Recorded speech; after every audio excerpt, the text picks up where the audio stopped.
Hello again, dear listeners. Lean back and hear a story of innocence and deception from the collection of fairy tales by the Brothers Grimm, of a young girl's journey into the depths of the forest, and of the dangers that lurk behind sweet words and friendly smiles. This is the tale of trust and caution, of wisdom learned from peril, and of the shadows that sometimes hide behind kindness. So, relax and breathe, for her tale is about to unfold. Little Red Riding Hood, an adaptation of the fairy tale collected by the Brothers Grimm and read as a short story to relax to by me, John Donaldson. Once upon a time, in a small village at the edge of a vast forest, there lived a little girl who was loved dearly by all who knew her. She was bright and kind, with rosy cheeks and a voice as sweet as birdsong. But of all who adored her, none cherished her more than her grandmother. One winter, when snow covered the rooftops in a thick blanket, the old woman sat by the fire, her fingers working steadily with needle and thread. Stitch by stitch, she fashioned a beautiful cloak of deep red velvet, lining it with the softest wool to keep her beloved granddaughter warm. When the cloak was finished, she fastened it at the neck with a shiny silver clasp. When the girl tried it on, the rich red fabric swirled around her like a flowing river of warmth. She clapped her hands in delight, twirling before the fireplace, as her grandmother smiled with quiet satisfaction. The little girl loved the cloak so much, she wore it everywhere, no matter what season it was. And soon the villagers came to know her only as Little Red Riding Hood, and the name suited her well. One morning, as golden sunlight beamed through the wooden shutters, Little Red Riding Hood's mother called to her. In her hands she held a wicker basket filled with fresh bread, a slice of honey cake, and a bottle of sweet elderberry wine. Her mother explained that her grandmother, who lived alone in a small cottage deep in the forest, had fallen ill. She instructed her daughter to take the basket to her, because the food and drink would give her strength. But before the girl left, her mother gave her a stern warning. The path through the forest was long and winding, and she must not stray from it. Under no circumstances was she to talk to strangers, no matter how kind they seemed. She must go directly to her grandmother's house and return before dark. Little Red Riding Hood nodded, promising to obey. She kissed her mother good-bye and set off down the path, her red cloak flowing behind her in the breeze. As she entered the forest, the towering trees stretched their branches high above her, their emerald green leaves rustling softly in the morning wind. The scent of damp earth and wildflowers filled the air, mingling with the sweet fragrance of pine. The sunlight filtered through the dense canopy, making golden patterns on the ground. Birds flitted from branch to branch, their cheerful songs echoing through the stillness. The path through the woods was not straight, but weaved around thick tree trunks and past moss-covered stones. Though she had walked this way before, the forest always felt different, as if it were alive, watching with unseen eyes. The deeper she went, the quieter it became, the cheerful birdsong fading into a hushed whisper beneath the shadows of the ancient oaks. As Little Red Riding Hood walked, humming to herself, she did not notice the shadow moving between the trees. A pair of yellow eyes gleamed from the bushes. A wolf, sleek and silent, watched her with great interest. He appeared from the shadows and stepped onto the path before her, his fur dark as midnight and his long tail swishing behind him. Though his claws were sharp and his teeth gleamed white, he carried himself with an air of politeness, and in a voice smooth as silk, he greeted the little girl, asking where she was going on such a fine morning. She hesitated, but, remembering her manners, answered that she was on her way to visit her grandmother, who lived in the forest. She explained that she was taking her bread and wine to make her stronger. The wolf, hiding his delight, tilted his head thoughtfully. He asked if her grandmother's house was far, and without hesitation the girl told him of the little cottage with a thatched roof that stood beneath 3 great oak trees, and surrounded by a hedge of wild roses. As she spoke, the wolf's cunning mind was already at work. He knew the cottage, and thought of how easily he could reach it before Little Red Riding Hood, and of the feast that was waiting for him if he played his role well. Pretending to be interested, he pointed to the trees around them, and speaking of the beautiful flowers growing just off the path. Had she ever noticed how lovely the forest truly was? Would she not like to gather a bouquet of wild flowers for her dear grandmother? Little Red Riding Hood, who had never before taken the time to admire the wonders of the woods, glanced around. The idea delighted her. Surely it would not take long, she thought, to pick a few flowers, and her grandmother would surely love them. The wolf smiled inwardly. As the girl wandered off the path, he said farewell to her and slipped away, vanishing among the trees. But while she picked the flowers, he ran, swift and silent, straight toward the grandmother's cottage. It sat in a quiet clearing, with wooden shutters painted blue, and a thatched roof covered with petals from the wild roses that grew along the garden fence. The scent of lavender and freshly cut herbs hung in the air, and birds perched on the window ledge, pecking at the crumbs left from the old woman's morning meal. Inside, the grandmother lay resting beneath a thick quilt, her silver hair fanned out against the pillow. The warmth from the fireplace had made her sleepy, her breath rising and falling in a quiet, gentle rhythm. Her rest was suddenly disturbed by a knock at the door, firm and deliberate, echoing through the still room. Stirring, she sat up slowly, her frail hands gripping the edge of the blanket as she listened.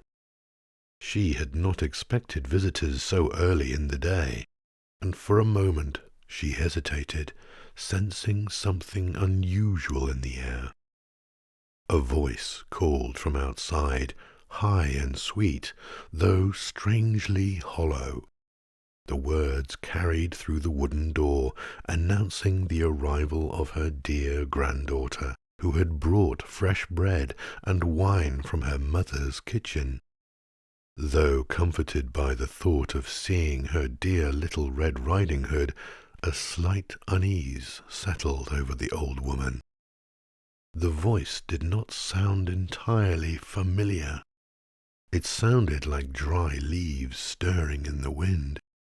Still, her eyesight was not as sharp as it once had been, and her hearing often played tricks on her. Shaking off the feeling, she assumed it was merely fatigue clouding her senses, and called out for her granddaughter to enter. The latch lifted, and the door swung open with a slow creak. A long shadow stretched across the wooden floor, and before the old woman had time to react, a massive figure lunged forward with terrifying speed. A moment of realization flickered in her fading eyes as she understood her mistake. But there was no time to cry out. The wolf, dark and towering, was upon her in an instant. His yellow eyes gleamed with hunger. His jaws parted wide, revealing rows of sharp, glistening teeth. Soon after, the wolf licked his lips and turned toward the wardrobe. Shuffling through the old woman's clothes, he pulled out a long nightgown, wrapping the loose fabric over his broad shoulders. The lace cap, small and delicate, barely covered his large head, but he managed to tie it beneath his chin. His long, clawed fingers tugged the blankets high over his snout as he settled into the bed, his dark shape just hidden beneath the covers. The wolf patiently lay still, his pointed ears listening for the soft footsteps of the approaching child. Soon, he thought, the little girl would arrive. Soon, his deception would be complete. Not long after, Little Red Riding Hood, with the bouquet of freshly picked wildflowers, reached the familiar clearing where her grandmother's cottage stood, surrounded by the towering oak trees. The scent of wild roses drifted from the hedge that surrounded the small house, but the chirping of birds could not be heard today. As she stepped onto the wooden porch, she noticed that the door stood slightly open, creaking softly in the light breeze. She suddenly felt nervous, but could not explain why.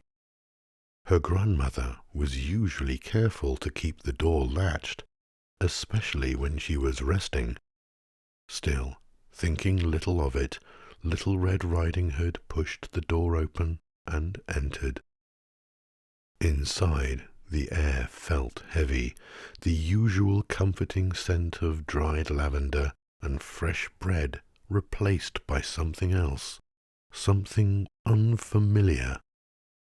The room was dim, the fire in the fireplace reduced to smouldering embers.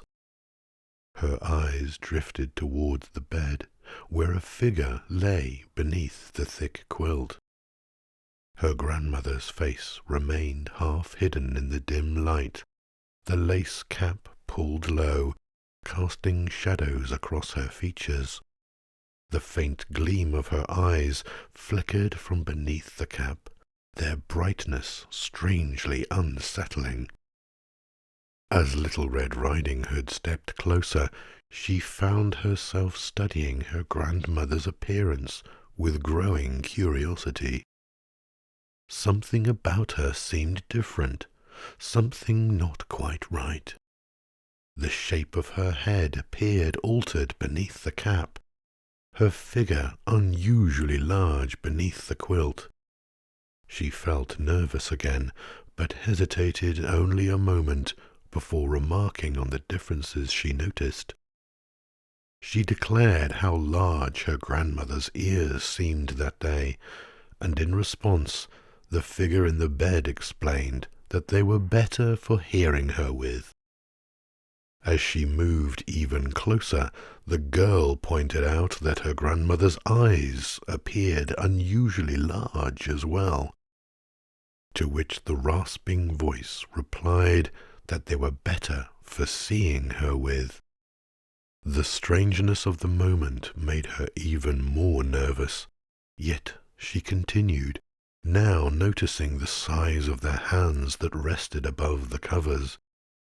The voice, ever patient, assured her that they were better for holding her with. A chill ran down Little Red Riding Hood's spine. Something inside her urged her to step back, though her feet felt fixed to the wooden floor. Lowering her voice to a whisper, she finally commented on the most alarming change of all. Her grandmother's teeth, which looked far larger, far sharper than she remembered. At this, the figure in the bed could no longer hold back. With a sudden, gleeful grin, the wolf bared his gleaming fangs, and in a voice thick with hunger, declared that they were better for eating her with. Before Little Red Riding Hood could react, the wolf lunged. Just as the wolf jumped toward Little Red Riding Hood, a sudden crash echoed through the cottage. The wooden door, weakened by age, splintered as it was thrown open with great force. A tall figure stepped inside, his presence casting a dark silhouette against the dim light of the fire's embers. It was the huntsman, who had been passing the cottage and had noticed the door swinging open. As he knew of the little old lady who lived there, he had sensed that something was wrong. Now, as he stood in the doorway, his sharp eyes took in the scene before him, the basket of food lying on the floor, and the girl shrinking away from the monstrous figure that towered over her. His gaze locked onto the wolf, whose snout was curled back in a vicious snarl, teeth gleaming under the flickering firelight. The beast, caught in the act, hesitated only a moment before preparing to strike. But the huntsman was quicker. Without hesitation, he raised his axe, its steel edge glinting as he brought it down in a swift, decisive motion. The wolf let out a piercing cry before collapsing onto the wooden floor. In the following heavy silence, Little Red Riding Hood remained frozen in place, her breath coming in short, uneven gasps, her wide eyes fixed on the motionless form of the beast. The huntsman, calm and steady, turned toward her and reassured her that the danger had passed. Still trembling, the girl suddenly remembered her grandmother. She pointed frantically toward the bed, her voice barely above a whisper, as she explained the wolf had reached the cottage first. The huntsman, understanding her fear, approached the beast, and with careful precision took his large hunting knife and cut open the wolf's belly. From the darkness of the beast's stomach, the grandmother tumbled out, dazed but unharmed. She had been swallowed whole by the greedy wolf. Her face was pale yet filled with astonishment at her miraculous escape. Little Red Riding Hood, overcome with relief, ran to her and buried her face against her shoulder, tears spilling from her eyes as her grandmother held her close. With the danger truly over, the huntsman suggested they take precautions to ensure that the wolf would never harm anyone again. He gathered heavy stones and placed them inside the beast's open belly before sewing it shut. The creature was not dead and finally stirred, but its strength was gone, and with the weight of the stones pulling it down, it gave a final shudder and collapsed, dead, never to rise again. Little Red Riding Hood, now safe, looked up at her rescuer with gratitude and thanked him as he left, taking the wolf with him. Then, once he had gone, Little Red Riding Hood and her grandmother sat at the table, where the girl shared her bread, the cake and the wine, and her grandmother grew stronger with every bite.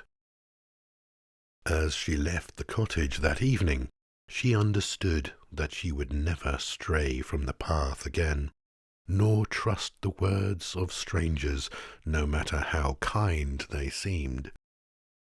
And from that day forward, the shadows in the forest no longer frightened her, for she had learned to see them for what they truly were. The end.